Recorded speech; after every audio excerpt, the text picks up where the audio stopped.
So let me ask you a question. Do you think of yourself as a logical person? Yeah, most of us do. But what if I told you that what we call logic might just be a cultural habit? Kind of like using a fork instead of chopsticks. We're about to dive into whether human reason is this universal thing we're all born with, or if it's something we learn along the way. And trust me, the answer is not what you'd expect.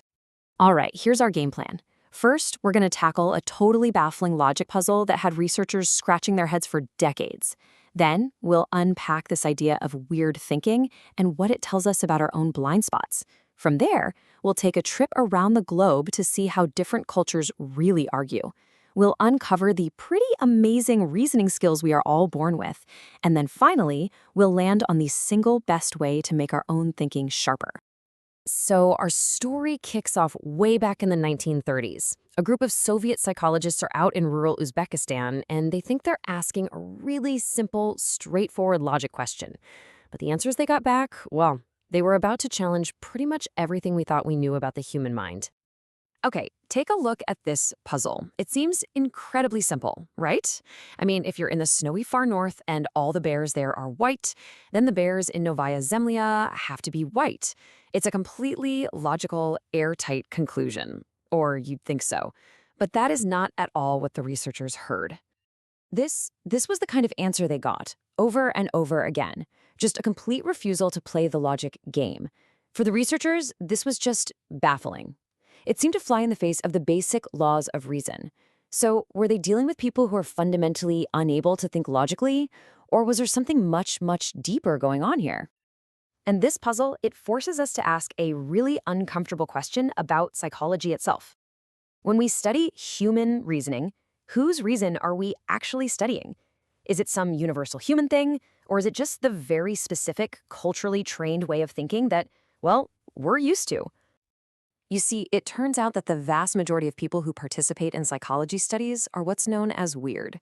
And relying on this tiny and, let's be honest, pretty unusual slice of humanity can give us a totally skewed picture of how the mind works. So was the Uzbeks' response a failure of their thinking? Or was it just a refusal to play a weird logic game? Now, this is where it gets really fascinating. On the left, you've got a genuine cognitive gap. The Praha tribe in the Amazon literally don't have words or concepts for numbers past 2. But on the right, you have something else entirely. The Uzbek peasants weren't unable to reason. They were unwilling. It wasn't about a lack of ability, it was a choice. And this quote, wow, it just gets right to the heart of it. In their culture, your word is everything. You only speak on what you have personally seen with your own 2 eyes. So to guess about the color of bears in some imaginary far north, that wasn't just illogical, it was irresponsible. It was a violation of a core social value. And here's the kicker. It was never about a lack of reasoning ability. When the researchers changed the puzzle just a little bit, reframing it as being about some fictional, distant planet, the participants had zero problem giving the correct, logical answer. They were perfectly capable. They just weren't willing to apply that kind of abstract logic to the real world in a way they felt they couldn't stand behind. Okay, so if reasoning isn't just about raw brain power, but about social context, what does that mean for argumentation? There's this popular myth that some cultures, especially in East Asia, try to avoid conflict and debate just to keep the peace. But let's actually look at the evidence. You'll often see quotes just like this one used as proof. It kind of suggests a cultural ban on the sort of direct debate that's pretty common in weird societies. But the historical record? It tells a very, very different story. The truth is, East Asia has this incredibly rich, centuries-long history of rigorous debate. I mean, from the complex logical systems of the Mohists, all the way to the sharp political arguments of strategists like Han Feizi, argument was a central tool for philosophy, for science, and for government. So this whole idea of a passive, non-argumentative culture, it just doesn't hold up. And this isn't just limited to large, complex societies. In many small-scale hunter-gatherer groups, arguing is the main way they make group decisions. When a problem comes up that affects everyone, they don't just wait for a chief to tell them what to do. They get together and they argue it out until they find a solution. So to really put this to the test, researchers went to rural Guatemala. They gave a logic puzzle to some non-literate Quiche Maya farmers. When they worked on it alone, only about a third of them managed to get the right answer. But then they had them tackle the exact same problem in small groups. And their success rate? It absolutely skyrocketed to over 70%. The second one person figured out the right answer, they were able to convince the others. It's just a stunning example of the power of arguing together, and you find it everywhere. So if arguing is a universal practice, what does that tell us about reason itself? Well, it seems like we all have this innate, evolved ability for it that shows up remarkably early. Okay, to get this, let's put on our evolutionary biology hats for a second. Think about a wolf's sharp teeth. Their proper domain, the thing they evolved for, is tearing meat.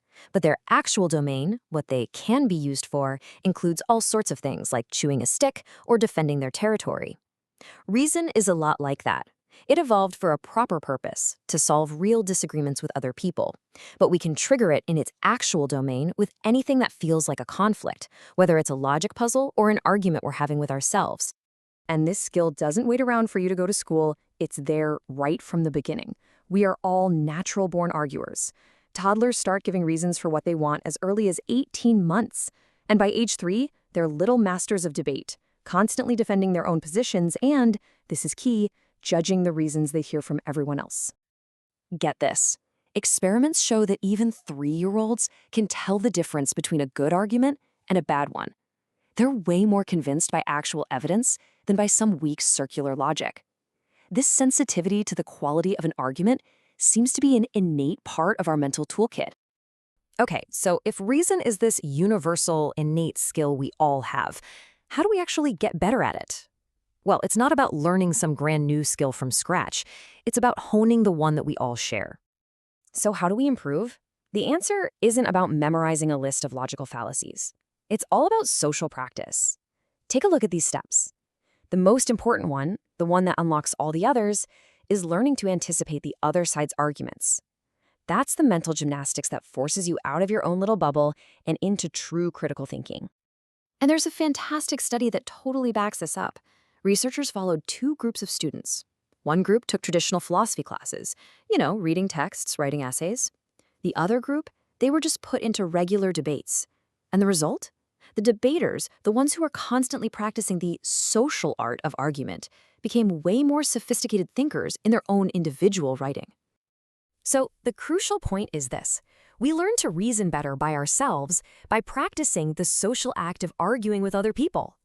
That external back and forth of a debate becomes an internal skill for thinking more clearly.